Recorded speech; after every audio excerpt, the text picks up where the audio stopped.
안녕하세요. 사연 읽어주는 남녀입니다. 오늘도 와주셔서 감사드리며 오늘의 사연 시작하겠습니다. 안녕하세요. 저는 경기도에 사는 60대 여성입니다. 여러분, 시집살이, 계집살이라는 말, 며느리라면 다들 아시죠? 시집살이가 얼마나 고되고 힘들면 계집의 비유를 하겠습니까? 하지만 저는 반대로 며느리에게 피눈물 나는 배신을 당했습니다. 그 충격이 너무 커서 제 남은 생에서 다시는 사람을 쉽게 믿지 않기로 결심했죠. 그 처절하고 지저분했던 과정을 지금부터 여러분께 들려드리겠습니다. 사실 솔직히 고백하자면 저는 결혼을 한 번 실패했습니다. 전 남편이랑은 선으로 만나서 연년생 남매를 낳고 아주 평범한 결혼 생활을 하고 있었죠. 운동용품 회사에 다니던 남편은 너무 다정하지도 너무 무심하지도 않은 그저 평범한 남자였습니다. 결혼 생활은 깨가 쏟아지지는 않았지만 꽤 괜찮았어요. 남편이 오면 그날 있었던 이야기를 나누며 참새처럼 입을 벌리는 아이들 입에 숟가락을 넣어주곤 했죠. 그저 평온한 호수 같았던 제 결혼 생활에 어느 날 아주 큰 짱돌이 날아왔습니다. 출장 핑계로 집을 자주 비우던 남편이 알고 보니 동네 미용실 원장과 오랫동안 죽고 못 사는 사이였더군요. 미용실 원장은 동네 이웃이자 저와 같은 개모임의 멤버였어요. 개를 같이 붙는 동네 아줌마들과 저는 허물없이 지냈습니다. 부부끼리 외출할 때면 아이들은 자연스럽게 한 집에 모여서 함께 놀았어요. 서로의 아이들을 돌보며 밥도 먹이고 씻겨주던 시절이었죠. 김장철에 함께 모여 김치를 담그며 온갖 수다를 떨었고 명절이 다가오면 서로 도와가며 송편을 빚었어요. 슬픈 일이 있으면 한데 모여 위로하고 경사가 있으면 함께 나누면서 몇 년을 부대껴 살았습니다. 어쩌면 가족보다도 더 막연한 사이라고 생각했으니까요. 그래서 더더욱 그 사람들이 저를 그렇게 배신할 줄은 꿈에도 몰랐죠. 제가 남편의 외도 사실을 알게 된 건 저보다 2살 어린 쌀집댁 덕분이었습니다. 저희 애들이랑 비슷한 연령대의 사내 아이를 2명 키우는데 저희 집에서 애들을 자주 봐주곤 했었죠. 쌀집 댁은 어느 날 저를 은밀하게 부르더니 조심스럽게 털어놓더군요. 언니, 할 말이 있는데 우리 집에서 잠깐 얘기 좀 할까? 저는 늘 웃는 낯이었던 쌀집 댁의 얼굴에 비친 걱정스러운 표정을 보고 뭔가 심상치 않음을 느꼈습니다. 아니, 무슨 일 있어? 경우 아빠 또 사고 쳤니? 돈이라도 빌려달라는 거야? 아니, 그런 게 아니고. 언니, 먼저 정말 미안해. 내가 정말 참다 못해서 말하는 거야. 언니 남편 뷰티풀 미용실 원장이랑 몰래 만나고 있어. 그 말을 듣는 순간 제 머릿속은 하얘졌습니다. 믿기지 않는 일이었지만 쌀집 댁의 눈빛은 거짓말이 아니더군요. 뭐라고? 그게 무슨 소리야? 확실해? 우리 현성이 아빠가? 응, 확실해. 다들 눈치로 아름아름 알게 됐는데 미영 언니가 집에 초대하더니 이것저것 대접하면서 모른 척만 해주면 파마값 깎아준다고 해서 입 다물고 있었던 거야. 미안해, 언니. 쌀집댁 아주머니의 말에 생애 처음으로 분노가 치밀어 올라 몸이 떨린다는 걸 느꼈습니다. 뷰티풀 미용실 원장은 화장이 진하고 호리호리한 체격에 화려한 옷을 좋아하는 여자였어요. 나이는 저보다 대 6살이나 어렸을까요? 남편과 사별하고 나서 혼자가 편하다고 입버릇처럼 이야기하면서 잠을 깨기 위해 항상 껌을 씹었죠. 생각해보니 제가 남편 얘기만 하면 아줌마들끼리 눈빛을 교환하던 일이 어렴풋이 기억났습니다. 그때는 그저 우연이라 생각했는데 모든 게 맞아 떨어지니 배신감에 치가 떨렸어요. 남편의 바람을 알게 된 건 참으로 씁쓸한 일이더군요. 그동안 친하게 지냈던 아줌마들조차 저를 속이고 있었다는 생각에 마음이 찢어질 듯 아팠습니다. 어떻게 이럴 수 있는지 남편을 향한 분노와 함께 아줌마들에 대한 배신감이 저를 휘감았습니다. 아니, 어떻게 나한테 이럴 수가 있어? 둘이 만난 지는 얼마나 된 거야? 내가 아는 것만 적어도 6개월은 된 것 같아. 미안해, 언니. 입이 10개라도 할 말이 없어. 염치 없지만 내가 말했다고 하지 말아줘. 우리 이 동네에 오래 살아야 하잖아. 쌀집댁 아주머니의 말에 더 큰 충격을 받았습니다. 남편이 바람을 피운 것도 모자라 주변 사람들마저도 저를 속이고 있었던 겁니다. 그것도 6개월씩이나요. 그날 저녁 남편이 집에 돌아오자마자 저는 남편에게 대뜸 따졌습니다. 당신 정말 그 여자랑 그렇고 그런 사이였어? 무슨 똥딴지 같은 소리야. 그 여자가 누군데? 발뺌할 생각하지 마. 나 다 알고 물어보는 거야. 뷰티풀 미용실 원장 최미영. 6개월 넘게 만났잖아. 당신 어떻게 날 그렇게 속일 수가 있어? 정확한 이름과 시기까지 이야기하자 남편의 얼굴이 순간 붉어졌습니다. 이내 남편은 고개를 떨구며 고백했어요. 그래, 그렇게 됐어. 하지만 당신과 헤어질 생각은 없어. 그냥 사는 게 너무 단조롭고 팍팍해서 잠시 재미로 만났을 뿐이야. 내가 그렇게 웃음도 해프고 한번 갔다 온 여자를 왜 진지하게 만나겠어. 빠른 시일 내로 정리하고 올게. 마치 아무 일도 아닌 것처럼 가볍게 말하는 남편의 태도에 저는 기가 막혀 말문이 막혔습니다.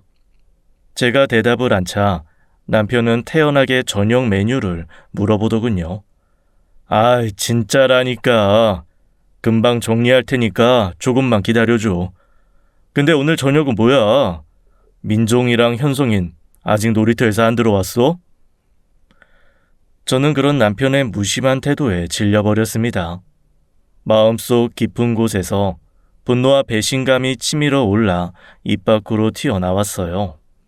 아니, 정리하지 마. 난 당신 같은 파렴치하고 지저분한 남편은 필요 없으니까. 내가 이렇게 젊은데 뭐라도 해서 애들 먹여 살리면 살렸지. 애들도 당신 같은 아빠는 필요 없다고. 그 말을 남기고 저는 방으로 들어가 짐을 싸기 시작했습니다. 남편은 당황한 얼굴로 저를 바라봤지만 저는 이미 남편과 함께 산다는 게 끔찍하게도 싫었어요. 아이들을 데리고 나가 입에 풀칠만 한다고 해도 이 남자와 살을 부비며 사는 것보다야 행복할 것 같았죠. 잠깐 여보, 그게 무슨 말이야. 당신 지금 너무 흥분했어. 일단 진정해. 진정? 당신이 한 짓을 생각해봐. 난 이제 더 이상 당신이랑 같이 못 살아.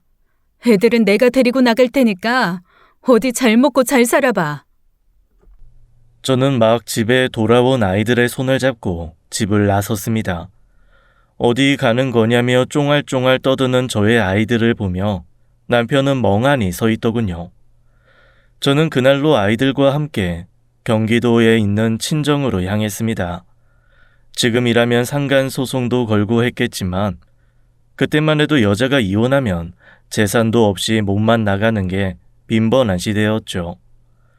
친정 부모님들은 고향에서 쌀 농사에만 한평생을 쏟은 옛날 분들이셨지만 그래도 바람난 남편을 참고 살라고 할 만큼 꽉 막힌 분들은 아니었습니다. 저는 식당 일부터 요구르트 판매까지 안 해본 일이 없을 정도로 다양한 일을 하며 어린 남매를 키웠습니다. 부모님께서 감사하게도 제가 일하는 동안 아이들을 봐주셨죠.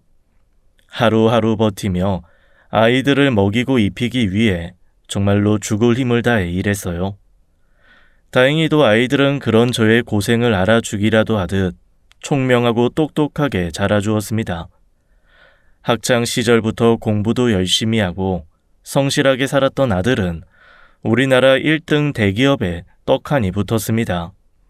똑똑했던 딸도 세무사 시험에 2번 만에 합격해 동네에 현수막을 걸기도 했죠. 제 여동생들은 종종 저를 보며 이렇게 말하곤 했습니다. 언니는 어쩜 남편 복은 없는데 자식 복은 누구보다 좋네. 좋겠소. 부러워. 딸은 착하고 똑똑한 변호사 사위를 만나 일찍 결혼도 해서 가정을 꾸리고 잘 살고 있었습니다. 하지만 아들은 늘 걱정거리였어요. 여동생인 민정이가 아이를 둘이나 낳을 때 본인은 40이 되도록 장가를 못 갔으니까요. 매번 명절이 오면 친척들이 결혼을 언제 하냐고 물어볼 때마다 아들의 표정이 어두워지는 것을 보며 제 마음도 아팠습니다. 그런데 어느 날 예고도 없이 아들이 집으로 젊은 여자를 데리고 오더군요. 옷차림이 단정하고 표정이 밝은 여자는 첫 인상부터 마음에 쏙 들었습니다. 엄마, 미리 말씀 못 드려서 죄송해요. 급하게 인사드릴 일이 생겨서 이 사람이 제가 평생을 함께하고 싶은 사람이에요. 안녕하세요. 어머님, 윤세진입니다. 갑작스럽게 찾아와서 죄송해요. 저는 깜짝 놀라며 눈을 동그랗게 뜨고 며느리감을 바라보았습니다. 현송아, 이게 무슨 일이니? 아이고, 어서 와요. 반가워요. 저는 예비 며느리와 아들을 거실에 앉히고 급하게 다과를 준비했죠. 차를 내오며 저도 모르게 마음이 설렜습니다. 예비 며느리의 얼굴을 보니 아들이 왜 이 사람을 선택했는지 알 것 같았습니다. 단정한 차림새에 밝고 상냥한 미소를 띤 모습이 무척이나 호감이 갔거든요. 아이고, 이렇게 예쁘고 착한 분이 우리 아들한테 관심을 가져주다니. 고마워요. 이름이 뭐라고 했죠? 나이는요? 저는 윤세진이라고 합니다. 나이는 현성 씨보다 7살 적어요. 어머님, 이렇게 갑작스럽게 찾아뵙게 되어 죄송해요. 예비 며느리는 순천에서 두부 가게를 오래 운영하신 부모님 밑에서 4남매 중 첫째로 자랐다고 했습니다. 고등학교 때부터 부모님 일을 도우며 동생들을 돌보았고 서울에 있는 대학에 입학하며 독립했더군요. 젊은 아가씨가 대단하네.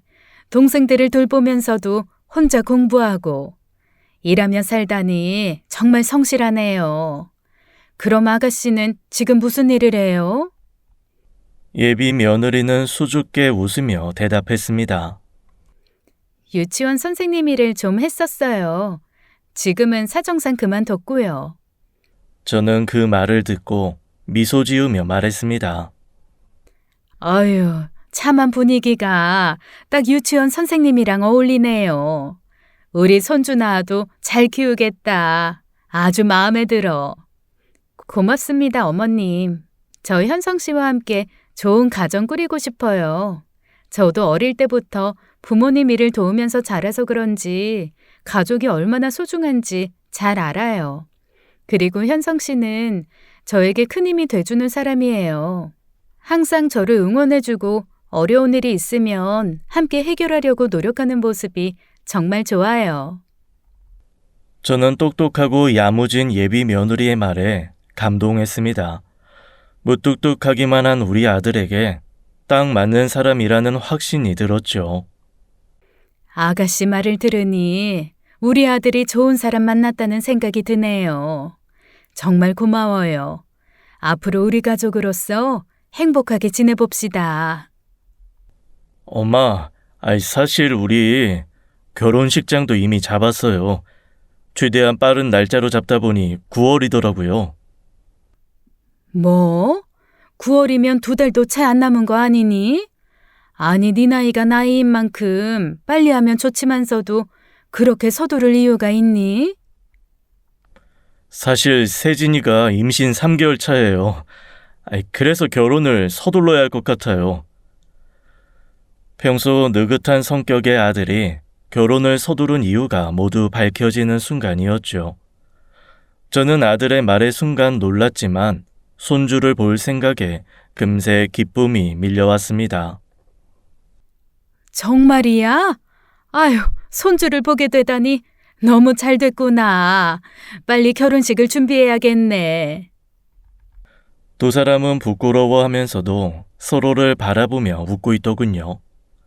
아들 내외의 모습을 보며 마음속 깊은 곳에서 드디어 숙제를 끝냈다는 안도감과 기쁨이 밀려왔습니다. 아들의 결혼식은 그 어느 때보다 행복한 날이었어요. 40 넘은 아들이 장가 간다는 소식에 며느리 얼굴을 보겠다며 팔촌까지 몰려들어왔죠. 며느리의 고운 자태를 보면서 친척들과 친구들은 혀를 내둘렀어요. 아이, 현송이가 저렇게 참한 아가씨를 데려오려고 이제까지 장가를 안 갔나 보다. 그러니까. 아니, 게다가 손주 임신까지 했다며? 이게 겹경사지 뭐야. 현성 엄마는 진짜 좋겠어. 그렇게 저희 가족은 다가올 엄청난 폭풍을 전혀 예상하지 못한 채 그저 행복했습니다. 우리의 앞날에 어두운 먹구름이 몰려오고 있다는 불길한 징조를 전혀 눈치채지 못한 채 말이죠. 가끔 신혼집에 가보면 며느리는 살림을 정말 잘했습니다. 아들 내외가 사는 집은 20평대의 신축 아파트였는데요. 며느리가 어찌나 청소를 깔끔하게 잘하는지 주방이며 화장실까지 먼지조차 하나도 없는 게 그야말로 모델하우스 같았죠. 예, 살림은 내가 너한테 배워야겠구나. 정말 깨끗하게 잘한다. 어머, 그런 말씀 마세요. 어머님이 고수시죠. 전 어머님 실력 절대 못 따라가요. 며느리는 곰살맞게 웃으며 대답하곤 했습니다. 예민한 성격으로 40평생을 깡 말랐던 아들은 결혼하고 금방 살이 올라 얼굴이 좋아졌어요. 한때는 바지 허리띠를 꽉 조여야 했던 아들이 이제는 새로 맞춘 바지를 입고 다녔습니다. 늘 구겨져 있던 아들의 와이셔츠도 꼭 풀을 먹인 것처럼 저녁에도 빳빳해지더군요. 아들이 똑똑하고 일을 잘할진 몰라도 패션 센스는 제가 봐도 영 젬병이었거든요. 옷은 갖춰 입기만 하면 된다며 마네킹에 걸린 옷을 그대로 사입기 일쑤였어요. 하지만 넥타이와 양말 고른 솜씨만 봐도 이제 아들은 누가 봐도 아내의 손길이 닿은 것처럼 보였습니다. 그런 모습을 보며 저도 마음이 뿌듯해졌죠. 며느리는 저를 데리고 이곳저곳 맛있는 식당이며 경치 좋은 카페를 찾아다녔습니다. 며느리의 배려 덕분에 저는 다시금 삶의 즐거움을 느낄 수 있었죠. 이렇게 살뜰히 챙겨주는 며느리가 있어 하루하루가 정말 행복했죠. 그렇게 시간이 흘러 며느리는 아들을 낳았습니다. 손주가 어찌나 예쁜지 보고 있는 것만으로도 아까울 지경이었어요. 손주는 무럭무럭 자라면서 양쪽 집안의 사랑을 독차지했습니다. 승재가 처음으로 뒤집기를 성공했을 때는 집안이 축제 분위기였죠. 오늘 승재가 스스로 뒤집었어요, 엄마. 이제 겨우 100일이 막 지났는데 혹시 천재 아닐까요? 평소 호들갑을 떠는 법이 없었던 아들의 말을 들은 저는 그저 웃음이 났습니다. 손주의 작은 성취 하나하나가 너무나 소중하고 귀여웠죠. 그럼 우리 승재는 천재지. 어쩜 이렇게 이쁠꼬. 아기 앞에서 가족 모두가 하나가 되는 순간들 속에서 우리는 그저 평온한 날들만 계속될 줄 알았습니다. 그런데 어느 날부터인가 제 일상에 낯선 남자가 보이기 시작했어요. 처음에는 우연히 마주친 사람인 줄 알았습니다. 집 앞 가게에서 장을 볼 때 길 건너편에서 누군가가 저를 지켜보는 듯한 시선이 느껴진 것이 처음이었어요. 남자와 눈이 마주치자 고개를 돌리고 다른 방향으로 가버리길래 제가 착각을 했나 싶었습니다. 키가 크고 체격이 좋은 남자는 많아야 30대 후반으로밖에 안 보이는 젊은 청년이었죠. 처음에는 우연이겠거니 했지만 그 남자가 저를 계속 주시하는 듯한 느낌에 점점 불안해졌습니다. 마트 앞에서 장을 보고 나오는데 그 남자가 이번에는 마트 입구 쪽에서 서성거리고 있더군요. 저와 눈이 마주치자마자 그 사람은 고개를 돌리더니 마트 안으로 들어가 버렸어요. 집으로 돌아가는 길에도 몇 번이나 뒤를 돌아보았지만 남자는 보이지 않았습니다. 그런데 바로 그 다음 날 아침 산책을 나갈 때 그 남자는 골목 모퉁이에서 갑자기 나타났습니다. 이상한 점은 절대로 가까이 다가오지 않고 눈이 마주치면 망설이다가 사라진다는 거였어요. 하지만 이런 일이 반복되자 저는 공포에 사로잡혔습니다. 멀리서 저를 지켜보는 눈빛이 너무 소름이 돋아서 자다가도 소리를 지르며 선뜻 깨곤 했어요. 이걸 신고를 해야 하나 아니면 아들에게 이야기를 해야 하나 고민하다가 저는 일단 제일 친한 첫째 동생에게 상담을 하기로 했습니다. 10분 거리에 있는 아파트에 사는 첫째 동생을 만나러 갔죠. 언니, 무슨 일이야? 얼굴이 안 좋아 보이는데 무슨 일이 있어? 동생의 따뜻한 목소리를 들으니 그동안의 불안과 두려움이 한꺼번에 몰려왔어요. 저는 한숨을 쉬며 조심스럽게 말문을 열었습니다. 아니, 효선아. 요즘 내가 이상한 남자를 자꾸 마주친다. 처음엔 우연인 줄 알았는데 이상하게 날 계속 따라다니는 것 같아. 마트 앞에서도 보고 산책 나갈 때도 보고 희한하게 계속 악몽까지 꾸네. 뭐라고? 아니, 언니는 돈 빌린 데도 없는데 언니를 왜 따라다닌다는 거야? 그래서 더 이상하네. 내가 원한 살 곳도 없는데 말이야. 동생은 잠시 생각하더니 단호하게 말했습니다. 언니, 그 남자가 보이면 바로 112를 휴대폰에 입력하고 항시 조심해. 그리고 혹시 모를 상황에 대비해서 주변 사람들한테도 알리는 게 좋아. 알겠어. 정말 무서워 죽겠어. 어떻게 해야 될지 모르겠어. 언니, 너무 겁먹지 말고 일단 최대한 조심하고 상황이 심각해지면 경찰에 신고해. 그리고 우리 집 근처에 자주 와서 지내. 내가 곁에 있을 테니까. 동생의 따뜻한 말과 단호한 조언에 조금은 안심이 되었습니다. 그러나 마음 한구석에는 여전히 불안한 기운이 남아 있었죠. 그날 이후로 저는 여동생의 말을 따라 혼자 걸을 때면 항상 휴대폰에 112를 입력해뒀어요. 조금이라도 이상한 느낌이 들면 주의를 경계하면서 빨리 걸었죠. 며칠이 지났습니다. 낮 시간을 동생 집에서 보내다 보니 남자는 더 이상 보이지 않았습니다. 그렇게 끝난 줄 알았죠. 하지만 어느 날 혼자 시장에서 장을 보고 돌아오던 길이었습니다. 시장의 복잡한 입구에서 그 남자가 보이더군요. 따라오는 것 같은 낌새가 보이자 아플싸 싶어 큰 길로 방향을 틀었지만 결국 남자는 제 앞에 나타났습니다. 이렇게 가까이 다가와 눈을 마주치는 건 처음이었죠. 저는 너무 놀라고 오금이 저려서 그대로 걸음을 멈출 수밖에 없었습니다. 박선아 씨, 여기서 잠깐 얘기 좀 하시죠. 그 순간 심장이 쿵쾅거리며 두려움이 밀려왔습니다. 누구세요? 나 다 봤어요. 요새 계속 나 따라다녔죠? 무슨 일로 이러는 거예요?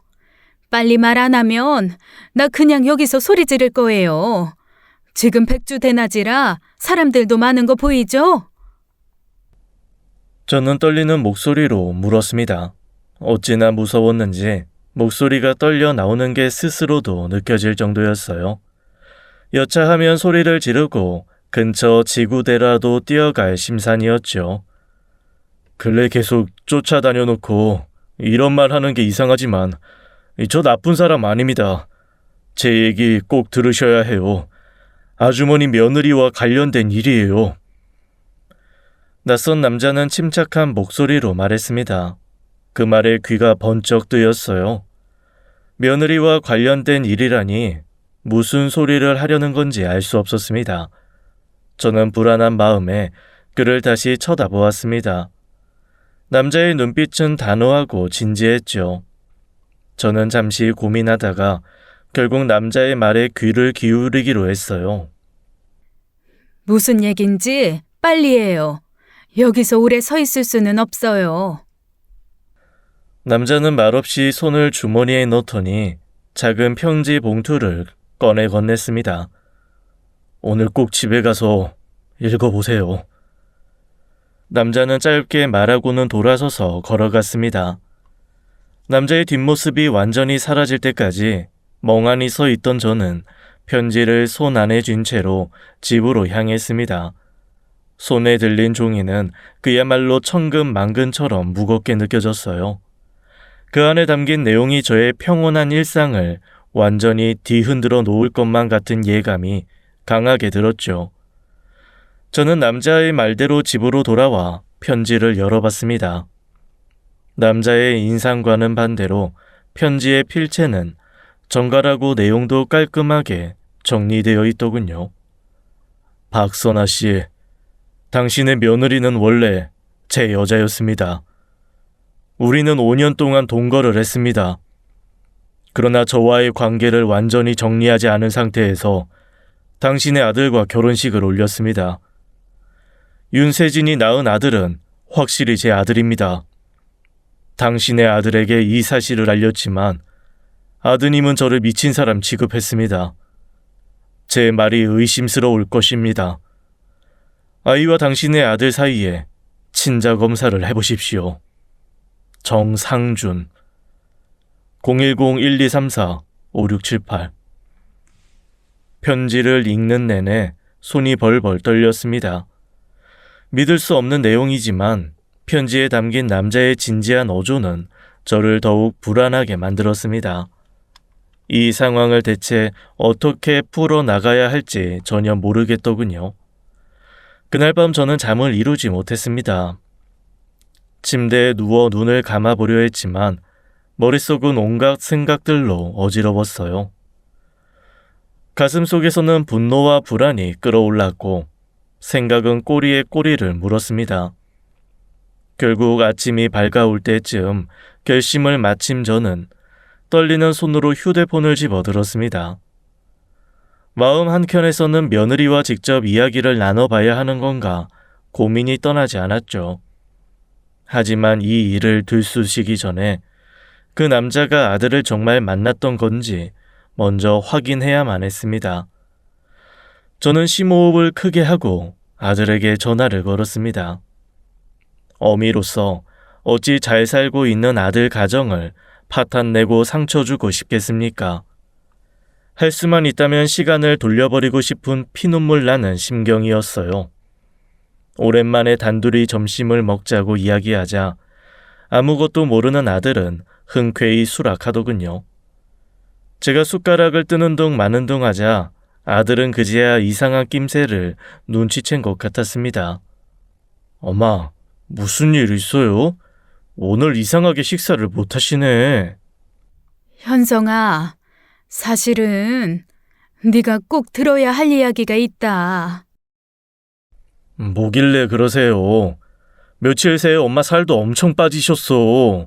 무슨 일 있으신 거죠? 저는 떨리는 손으로 편지를 꺼내 아들에게 보여주었습니다. 아들은 의아한 얼굴로 편지를 받아들어 읽기 시작했는데 점점 얼굴이 창백해졌습니다. 이건 미친 거 아니야? 엄마, 이거 누가 보낸 거예요? 며칠 동안 웬 남자가 나를 따라다니더구나. 경찰에 신고할까 싶었는데 세진이에 대해서 꼭 할 말이 있다면서 이 편지를 줬어. 현성아, 너도 이 사람 만난 적 있니? 아들은 편지를 다시 읽고는 분노와 혼란이 섞인 표정을 지었습니다. 정상준? 엄마, 이 인간 혹시 머리 짧고 키 큰 남자예요? 이 사람 나한테도 찾아왔었어요. 뭐? 정말 너한테도 왔었다고? 그럼 이 사람이 말한 게 진짜란 말이야? 뭐라던데? 갑자기 대뜸 회사 앞에서 기다리다가 퇴근할 때 날 붙잡더니 글쎄 승재가 내 애가 아니라고 하던데요. 말도 안 되는 헛소리지. 그래서 그 뒤로 어떻게 했는데? 세진이랑은 이야기 해봤니? 세진이한테 왜 이런 쓸데없는 이야기를 해요. 이 사람 그냥 미친놈인 게 분명해요. 보나마나 세진이 좋아서 따라다니던 놈들 중 하나겠지. 우리 가족이 너무 행복해 보이니까 망가뜨리려고 작정한 거라고요. 아들은 분노에 차서 물을 벌컥벌컥 마셨어요. 아들의 입장도 이해했지만 어미로서 이대로 모른 채 덮을 수는 없었습니다. 아들은 그저 갈등을 회피하고 있는 것처럼 보였거든요. 현성아, 나도 믿고 싶지 않다. 세진이가 우리한테 얼마나 잘하니? 그러래도 아닌 건 너도 나도 알고. 하지만 이미 얘기를 들어버린 이상 그냥 덮고 넘어갈 수는 없어. 이 남자 말대로 유전자 검사해보자. 그게 제일 확실한 방법이야. 제 진심이 담긴 말에 아들은 한참을 생각하더니 이내 머뭇거리며 거절하더군요.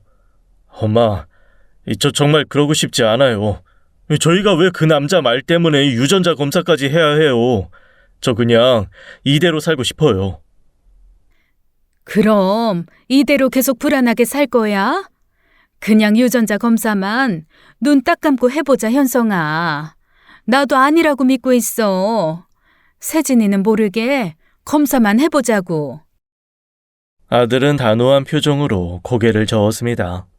저 요새 세진이랑 승재 덕분에 너무 행복해요. 솔직히 말해서 이렇게 안정된 하루하루 보내는 거 제 인생에서 처음이에요. 저 항상 뭐라도 해야 한다는 조바심에 살아봤잖아요. 세진이는 부족한 저를 편안하게 만들어주는 사람이에요. 능률이 오르니까 회사에서도 금방 진급할 것 같고요. 이 행복 깨고 싶지 않단 말이에요. 아들은 덜컥 겁이 났는지 이를 그저 묻어두고 회피하더군요. 저는 아들을 설득하기로 결심했습니다. 아들이 일하는 회사 앞까지 가서 퇴근하는 아들을 기다렸죠. 저를 보더니 흠칫 놀라는 아들에게 다가가 손을 잡으며 다시 한번 진심을 담아 이야기했어요. 현성아, 너희 행복이 곧 나의 행복이다. 어미로서 아들네 가정 파탄날 수도 있는 꼴을 누가 보고 싶겠니? 그래도 한번 의심이 드는 이상 모두를 위해서 확인하고 지나가야 한다고 본다. 그래야 너도 세진이도 승재도 다 평온할 수 있을 거야. 제 끈질긴 설득에 아들은 결국 한숨을 쉬며 말했습니다. 알았어요, 엄마. 제가 세진이 모르게 검체 준비해서 업체에 보내볼게요. 그래도 결과가 나올 때까지는 아무에게도 말하지 말아주세요. 드디어 진실을 밝힐 시간이 다가오고 있었죠. 며칠 후 우리 집으로 검사 결과가 날아왔습니다. 며느리에게 들킬까봐 싶어 일부러 검사지를 받을 주소지를 바꿔놨었죠. 떨리는 손으로 검사지를 뜯어본 저는 머리가 핑 돌아서 한참을 주저앉아야 했습니다. 결과지에는 붉은 글씨로 불일치라는 글자가 선명하게 찍혀 있었습니다. 아들과 손자가 친자 관계가 아니라는 충격적인 결과였어요.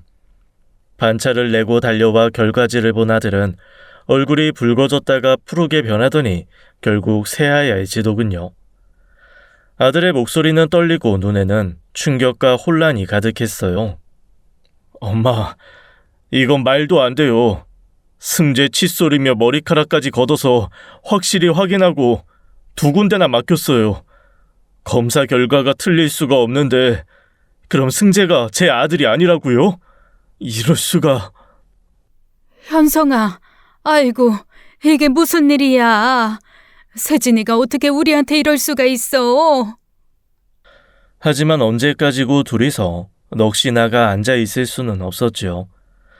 아들을 위해서라도 제가 먼저 정신을 차려야 했습니다. 전화기를 들어 집으로 며느리를 부르자 아무것도 모르는 며느리는 손에 뭘 잔뜩 들고 들어오더군요. 어머님, 좋아하시는 복숭아 사왔어요. 과일 가게 앞에 지나가는데 복숭아 향이 너무 좋더라고요. 그때 아들을 발견한 며느리는 놀란 표정으로 물었습니다. 어? 자기가 왜 여기 있어? 회사에 있을 시간 아니야? 하지만 아들은 며느리를 쳐다보지도 않은 채 입을 다물고 생각에 잠겨 있었어요. 분위기가 이상함을 직감한 며느리는 식탁에 복숭아를 놓고 눈치를 보기 시작했습니다. 어머님, 무슨 일 있으세요? 표정이 안 좋으신데. 됐고, 이거 보고 설명해라. 이게 어떻게 된 일이냐? 저는 냉정한 표정으로 며느리에게 유전자 검사 결과지를 던지다시피 건네주었습니다. 며느리는 결과지를 보더니 입을 떡 벌리고 우리 두 사람을 번갈아 쳐다보았어요. 대체 어떻게 변명할지 아니면 일단 울면서 바지 가랑이를 붙들지 반응이 상상조차 되지 않았죠. 그 순간 며느리는 갑자기 웃기 시작했습니다. 숨소리조차 안 들리던 집에서 며느리의 맑은 웃음소리만 울려 퍼지더군요. 순간 저는 며느리가 미쳤나 싶어 황당했습니다. 며느리는 이어서 태연하게 말했어요. 여보, 장난치는 거지? 뭐 몰래카메라 그런 거야? 해맑기까지 한 며느리의 질문에 아들이 화가 나서 대답했습니다. 장난치는 거 아니야. 내가 직접 확인한 검체 수거해서 맡겼고 결과지 그대로야. 승재 누구 아이야? 대체 어떤 놈이 승재 아빠인 거냐고. 여보, 그게 무슨 말이야? 승재가 우리 애가 아니면 그럼 누구 아이겠냐고. 그동안 그럼 날 못 믿은 거야? 그래서 나 몰래 유전자 검사도 맡긴 거고? 당신이 나한테 어떻게 이럴 수가 있어? 며느리는 갑자기 눈물을 뚝뚝 흘리기 시작했습니다. 눈물로 가득한 눈을 들어 우리를 바라보는 그 애의 표정은 슬픔과 배신감으로 일그러져 있었어요.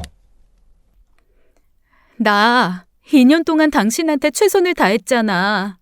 그걸 보고도 내가 부정을 저지를 여자 같았다는 거지? 어머님, 저 너무 서운해요. 저 어머님께도 항상 최선을 다했잖아요. 그동안 제가 어머님께 신뢰를 못 드린 거예요? 전 결백해요. 저 좀 믿어주세요. 저는 순간 멈칫했습니다. 며느리의 말대로 며느리는 지난 2년 동안 우리에게도 승재에게도 최고의 가족이었거든요.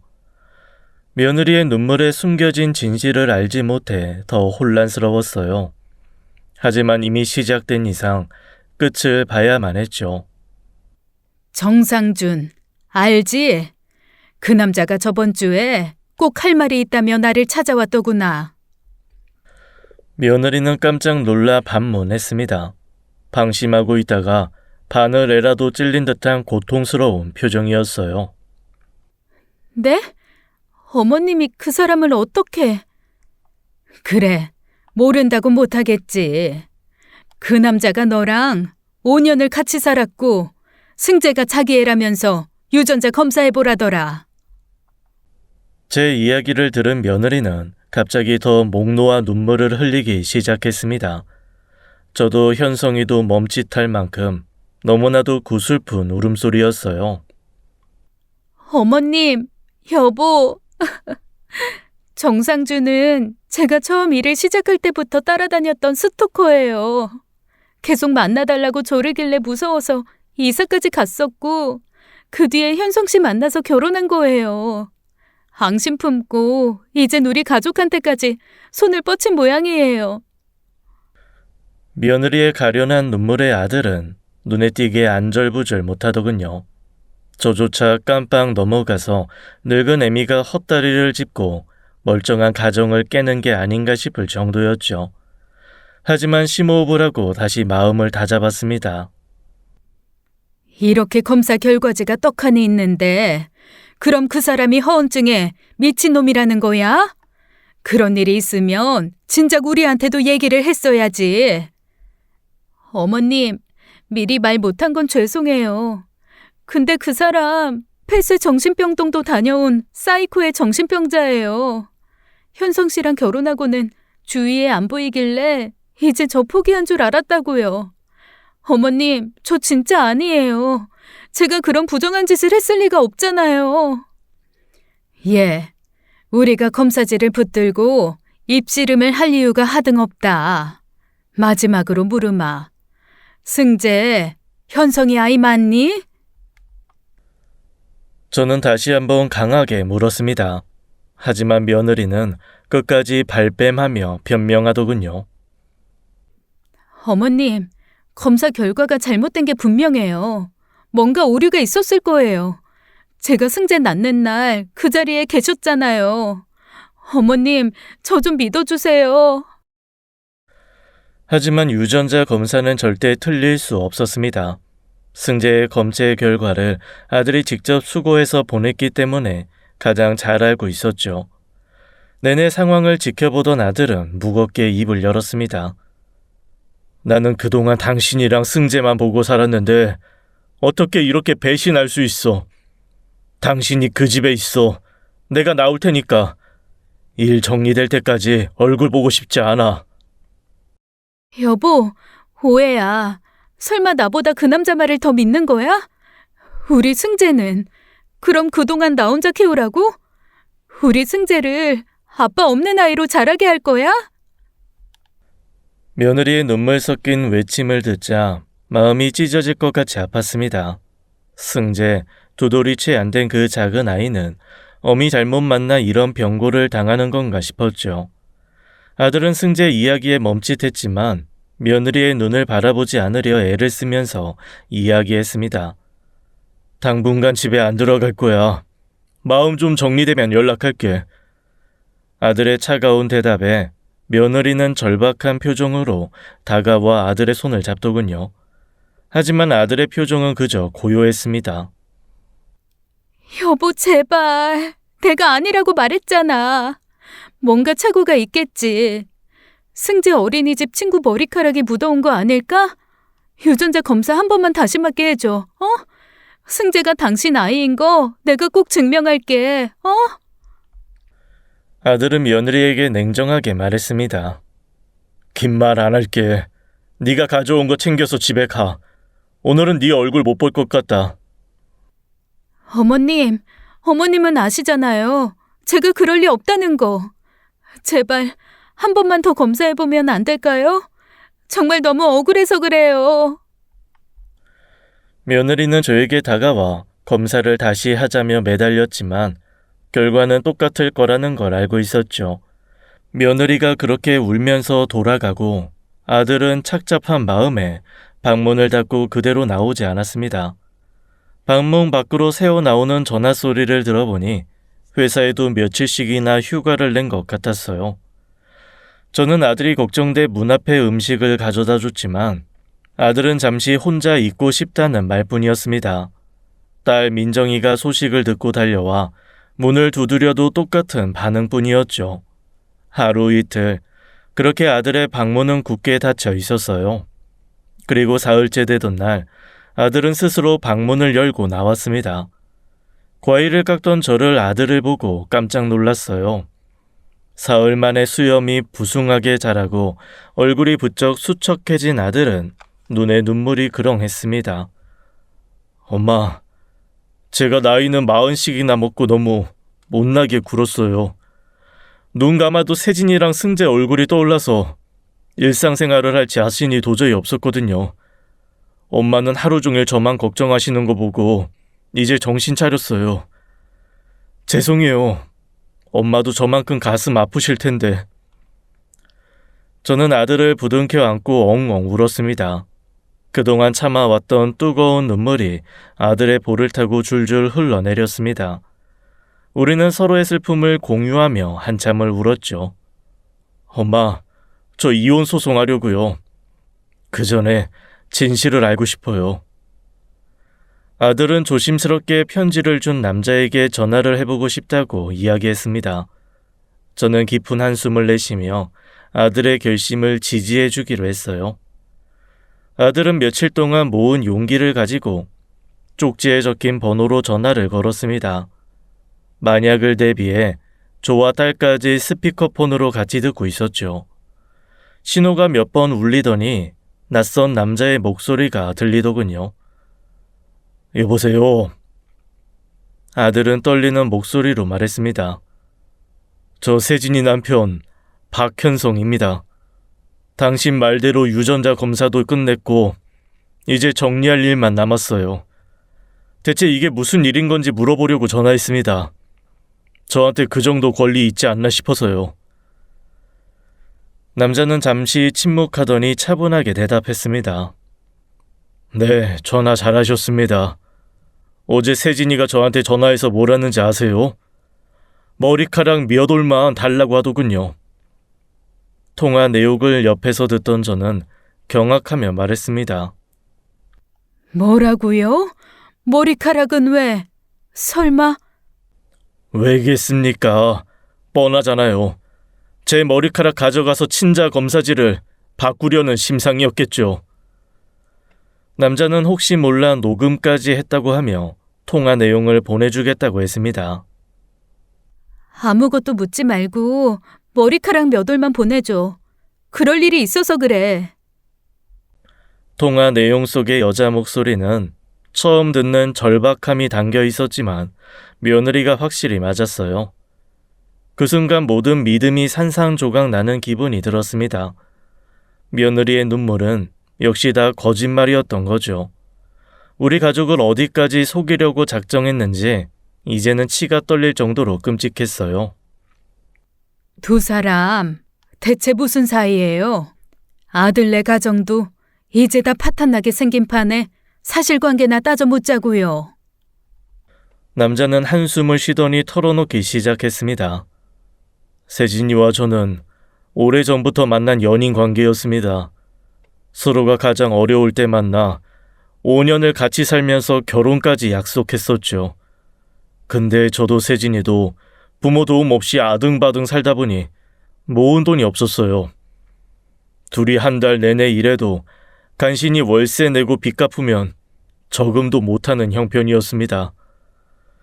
남자의 말에 따르면 5년째 되던 해에는 며느리가 남자에게 눈에 띄게 소홀해졌습니다.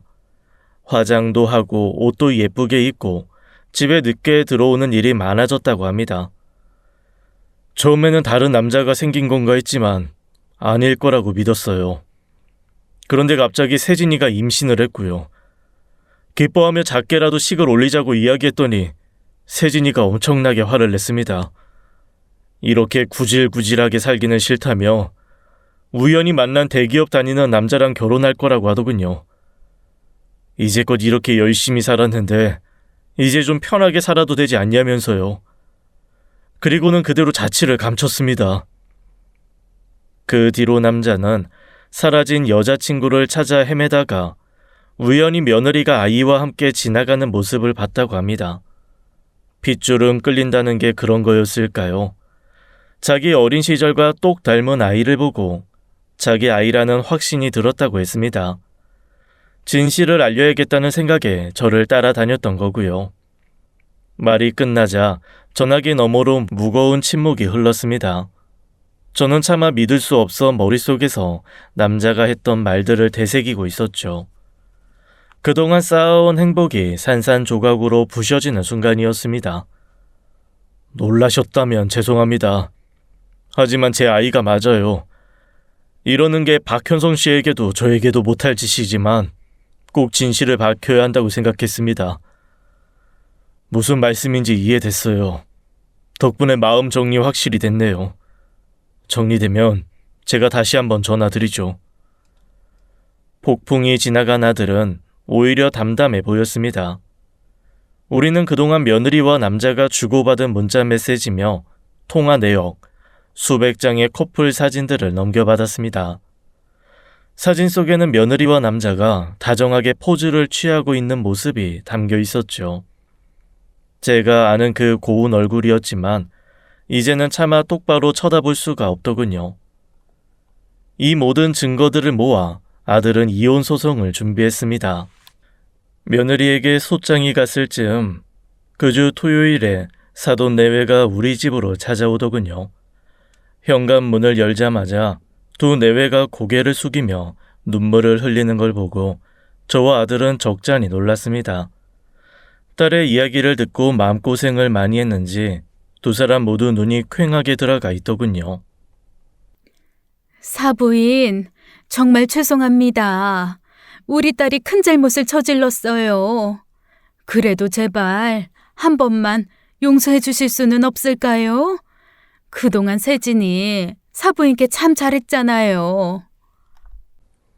박서방, 정말 우리가 딸을 잘못 키워서 자네에게 면목이 없네. 그래도 한 번만 눈 감아주면 안 되겠나? 이 요즘 세상에 우리 세진이처럼 헌신적인 아내가 어디 있겠어? 어린 승재를 봐서라도 제발. 사돈 내외의 말을 듣던 저도 모르게 웃음이 픽 나왔어요. 헌신적인 아내라니 지나가는 개가 들어도 웃을 소리였죠. 아들은 단호한 목소리로 말했어요. 장인어른 장모님, 저 무조건 이혼할 겁니다. 더 이상 같이 살 마음 전혀 없어요. 우리 세진이가 잠도 안 자고 밥도 안 먹고 많이 뉘우치고 있네. 제발 한 번만 기회를 주면 안 되겠나? 자기 딸 입장만 아는 두 부부의 읍소에 저는 더 이상 참을 수 없었습니다. 같은 자식 가진 부모인데 지 자식 허물은 모르고 어쩜 저렇게 이기적일까요? 화가 치밀어 올라 속에서 불길이 치솟는 것 같았어요. 결국 감정을 억누르지 못하고 사돈에게 따졌습니다. 사돈 어른, 사부인, 정말 너무하시네요. 그 잘난 따님이 5년 동안 남자랑 동거하고 애까지 가졌답니다. 거기까지도 100번 이해한다고 칩시다. 근데 문제는 그 애를 우리 아들 아이라고 감쪽같이 속인 거죠. 만약 당신 아들이 이런 일을 당했다면 용서하시겠어요? 꼭두 새벽부터 남의 집에 오셔서 눈물바람이시니 보기 거북하네요. 사돈 내외는 제 말에 당황하며 아무 말도 하지 못하더군요. 더 이상 무슨 말을 해도 소용없을 겁니다. 지금은 이혼이 최선의 선택인 거 아시잖아요. 이제 돌아가세요. 저는 사돈 내외를 집 밖으로 내보냈습니다. 문이 닫히는 순간 저는 깊은 한숨을 내쉬며 아들을 바라보았습니다. 아들은 고개 숙인 채로 한숨을 내쉬며 말했어요. 엄마, 그래도 거의 끝나가네요. 엄마도 이제 효도만 받으실 나이인데 못 볼 걸 많이 보여드려서 죄송할 따름이에요. 저는 아들의 손을 잡으며 따뜻하게 위로했습니다. 현성아, 애미는 말이다. 너만 건강하고 행복하면 그게 나한테 가장 큰 효도야. 일 다 끝나면 우리 새로운 시작을 하자꾸나. 조금만 더 힘내보자. 그렇게 우리는 서로의 손을 잡고 새로운 시작을 다짐했습니다. 이혼 소송이 진행되는 동안 며느리는 집 앞으로 찾아와 눈물로 얼룩진 얼굴로 애절하게 아들에게 용서를 구하더군요. 아들의 회사 앞에도 몇 번이나 찾아왔다고 했습니다. 여보, 미리 말 못한 건 미안해. 당신을 너무 사랑해서 그랬어. 당신을 잃을까봐 무서워서 그랬다고. 우리 완벽한 부부였잖아. 제발 다시 시작하면 안 될까? 이미 늦었어. 신뢰가 깨졌는데 부부관계를 어떻게 유지해. 세진아, 나 정말 네 얼굴 보기 너무 힘들다. 가. 그리고 다시는 오지 마. 또 오면 접근금지 신청할 거야. 모든 걸 원상태로 돌릴 수만 있다면 뭐든지 할게. 이혼은 못해. 나 정말 잘못했어. 한 번만 기회를 줘. 현성 씨, 여보. 며느리는 무릎을 꿇고 눈물을 뚝뚝 흘리며 애원했습니다. 그러나 저와 아들은 며느리의 사죄를 악어의 눈물로 받아들일 수밖에 없었어요. 이미 믿음은 산산조각이 나버렸고 그 조각들이 우리 가족의 마음을 깊숙이 찔러 상처를 남겼기 때문이었죠. 며느리의 배신은 그저 단순한 실수가 아니었어요. 그건 계획적이고 치밀한 거짓말이었고 우리 가족의 신뢰를 무참히 짓밟는 행위였습니다. 고작 눈물 몇 방울로 상처를 치유하기엔 너무 늦은 시간이었죠. 그럼에도 시간이 흘러 소송은 마무리됐습니다. 아들은 며느리에게 받은 위자료를 차분하게 챙겼고 완전히 갈라섰습니다. 아이 또한 아들의 아이가 아니라는 문서가 증명되어 며느리가 양육권을 가져갔죠. 저는 아들이 걱정되는 마음에 아들 집으로 당분간 들어가 있었습니다. 아들은 매일 퇴근 후 집에 돌아와도 한동안 아무 말 없이 침묵을 지키더군요. 현성아, 그래도 밥은 먹어야지 않겠니? 저는 아들에게 애써 웃어 보였지만 아들은 그저 고개를 끄덕일 뿐이었죠. 집안은 늘 조용했고 손자의 웃음소리와 며느리의 밝은 목소리가 사라진 자리는 차가운 정막으로 채워졌습니다. 엄마, 이게 최선의 선택이라는 생각은 변함없는데 2년이라는 시간이 생각보다 길었나 봐요. 너무 힘드네. 그럼 힘든 게 당연해. 시간은 걸리겠지만 조금씩 괜찮아질 거야. 저는 아들의 등을 다독이며 위로했습니다. 그렇게 1년이라는 시간이 지나가면서 아들은 조금씩 안정을 찾아갔어요. 여전히 마음에 깊은 상처가 남아 있었지만 매일 조금씩 일상으로 돌아오는 모습을 보였습니다. 회사에서도 다시 활기를 되찾고 동료들과도 자연스럽게 어울리며 일을 해나가더군요. 어느 날 딸이 아들에게 조심스럽게 이야기를 꺼냈습니다. 오빠, 나랑 친한 선배가 있어. 근데 말하면 말할수록 오빠랑 성격이 비슷한 것 같아. 한번 만나봤으면 좋겠어. 선배? 어떤 사람이길래 나랑 비슷하다는 건데? 본인과 비슷하다는 말에 무심한 아들마저 귀를 기울이더군요. 정말 착하고 성실한 사람이야. 나도 그 선배한테 많이 배웠거든. 근데 오빠랑 비슷한 경험을 해서 서로 더 잘 통할 수 있을 것 같기도 하고. 비슷한 경험이라니. 언니도 남편 바람 때문에 이혼했거든. 그래서 오빠 마음을 이해하지 않을까 싶은데. 아들은 잠시 생각에 잠겼습니다. 저는 망설이는 아들의 등을 조금 밀어주기로 했어요. 예, 현성아. 민정이가 저렇게 좋은 사람이라고 입에 침이 말라라 칭찬하는데 한번 만나보는 건 어떠니? 서로 이야기해보고 마음에 들면 천천히 시작해도 좋잖아. 그래, 오빠. 오빠한테도 이제 새로운 전환점이 필요해. 알았어. 한번 만나볼게. 그렇게 아들은 딸의 소개로 선배의 언니를 만나게 되었습니다. 그렇게 두 사람은 서로의 아픔을 이해하며 점점 가까워지는 것 같았죠. 가족 모두가 함께하는 시간이 늘어나면서 우리는 서로의 소중함을 다시 한번 깨달았습니다. 다시 찾아온 행복은 이전과는 다른 의미로 다가오더군요. 상처를 극복하고 얻은 행복은 더욱 값지고 소중하게 느껴지는 게 신기했어요. 아들은 새로운 인연과 함께 앞으로의 삶을 준비하며 다시 꿈을 꾸기 시작했습니다. 그리고 저도 그런 아들을 보며 이제는 마음이 한결 편해졌습니다. 여러분, 인생은 언제나 예기치 않은 일들로 가득합니다. 때로는 큰 상처를 받기도 하고 마음의 아픔을 견뎌야 할 때도 많죠. 하지만 그런 아픔 속에서도 변함없이 빛나는 건 가족이더군요. 어떤 어려움이 닥쳐도 포기하지 말고 서로에게 힘이 되어주세요. 지금 사연을 듣는 청취자분들도 가족과 함께 서로를 응원하며 함께 걸어가길 바랍니다. 오늘 제 이야기 들어주셔서 감사합니다. 지금까지 사연 읽어주는 남녀였습니다. 끝까지 함께 해주신 여러분 감사드리며 저희는 다음 사연으로 돌아올게요. 감사합니다.